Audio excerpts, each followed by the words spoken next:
प्यारे बच्चों, नमस्कार। विद्या मंदिर में आपका स्वागत है। आज मैं आपको सूरदास जी का जीवन परिचय बताऊंगी। सबसे पहले मैं आपको कवि सूरदास जी का एक संक्षिप्त परिचय दूंगी। इनका जन्म 1478 ईस्वी को हुआ। जन्म स्थान रोनकता। पिता का नाम पंडित रामदास, गुरु बल्लभाचार्य जी थे। भक्ति भावना, भगवान श्री कृष्ण की सखा भाव से उपासना। भाषा ब्रज की चलती हुई ब्रज भाषा। शैली मुक्तक शैली के गेय पद। प्रमुख रस श्रृंगार एवं वात्सल्य रस।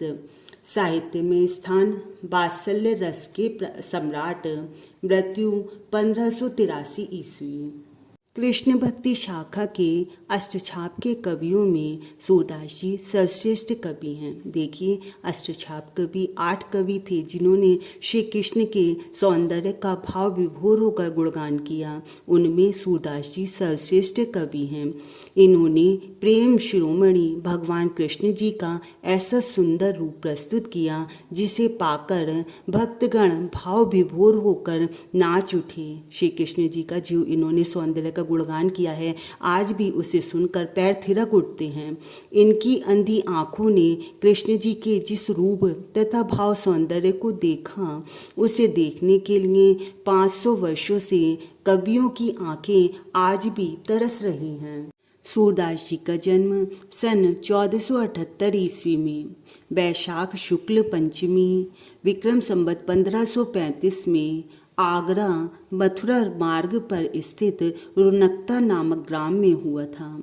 सूरदास जन्मांध थे, मतलब जन्म से ही अंधे थे सूरदास जी। इस विषय में भी विद्वानों में मतभेद हैं कि मतलब ये जन्म से अंधे थे या नहीं थे। इस विषय में भी विद्वानों में मतभेद है। इन्होंने कृष्ण की बाल लीलाओं का, मानव स्वभाव का तथा प्रकृति का ऐसा सजीव वर्णन किया है जो कि आँखों से प्रत्यक्ष देखे बिना असंभव सा प्रतीत होता है। इन्होंने स्वयं अपने आप को जन्मांध कहा है। जब हम सूरदास जी के पदों को देखते हैं तो उसमें देखते हैं कि उन्होंने कृष्ण जी के स्वरूप का तथा भाव सौंदर्य का जो वर्णन किया है, उससे लगता ही नहीं है कि वह जन्मांध होंगे। बिना देखे इस प्रकार का वर्णन करना असंभव सा प्रतीत होता है। सूरदास जी की मृत्यु सन 1583 ईस्वी विक्रम संवत 1640 में गोसाई विट्ठल नाथ के सामने गोवर्धन पर्वत की तलहटी के पारसौली नामक ग्राम में हुई। खंजन नैन रूप रस माते पद का गान करते हुए इन्होंने अपने भौतिक शरीर का त्याग कर दिया। सूरदास के पिता का नाम पंडित रामदास था। वे एक सारस्वत ब्राह्मण थे। सूरदास बचपन से ही विरक्त हो गए थे। वे मथुरा स्थित गऊ घाट पर रहकर विनय के पद गाया करते थे। इनकी रुचि बचपन से ही भगवत भक्ति के गायन में थी, मतलब भगवान के भक्त थे ये और उसी के गीत गाने में ही इनकी भक्ति थी। इनके भक्ति के एक पद को सुनकर पुष्टि मार्ग के संस्थापक महाप्रभु बल्लभाचार्य ने इन्हें अपना शिष्य बना लिया और श्रीनाथ जी के मंदिर में ही कीर्तन का भार सौंप दिया। श्री बल्लभाचार्य के पुत्र विट्ठल नाथ ने अष्टछाप नाम से 8 कृष्ण भक्त कवियों का जो संगठन किया था, सूरदास जी इसके सर्वश्रेष्ठ कवि थे। वे गऊ घाट पर रहकर जीवन पर्यंत कृष्ण की लीलाओं का गायन करते रहे। सूरदास जी जीवन पर्यंत श्री कृष्ण जी की लीलाओं का ही गान करते रहे और अंतिम समय तक, अपने मृत्यु के समय तक भी वह श्री कृष्ण की भक्ति में ही लीन थे। साहित्यिक व्यक्तित्व। हिंदी काव्य जगत में सूरदास कृष्ण भक्ति की अगाध एवं अनंत भावधारा को प्रवाहित करने वाले कवि माने जाते हैं। इनके काव्य का मुख्य विषय कृष्ण भक्ति है। इन्होंने अपनी रचनाओं में राधा कृष्ण की प्रेम लीला के विभिन्न रूपों का चित्रण किया है। इनके काव्य में बाल भाव एवं वात्सल्य भाव के जिस अभिव्यक्ति के दर्शन होते हैं, उसका उदाहरण विश्व साहित्य में अन्यत्र प्राप्त करना दुर्लभ है। श्री कृष्ण के बचपन का, उनकी माता का, उनके प्रति प्रेम का जो वर्णन सूरदास जी के पदों में मिलता है वह अन्यत्र मिलना अत्यंत दुर्लभ है। भ्रमर गीत में इनके विरह वर्णन की विलक्षणता भी दर्शनीय है। देखिए, भ्रमर गीत में इन्होंने गोपियों का, जब गोपियों से श्री कृष्ण का वियोग हो गया था, श्री कृष्ण जो थे मथुरा जाकर बस गए थे, उस समय का वर्णन किया है। सूरदास ने भ्रमर गीत में गोपियों एवं उद्धव के संवाद के माध्यम से प्रेम, विरह, मतलब श्री कृष्ण और गोपियों का प्रेम कितना था श्री कृष्ण के प्रति। और जब श्री कृष्ण मथुरा चले गए तो विरह की भावनाएं, ज्ञान एवं भक्ति का जो अद्भुत भाव व्यक्त किया है वह इनकी महान काव्यात्मक प्रतिभा का परिचय देता है। सूरदास जी की कृतियां देखिए।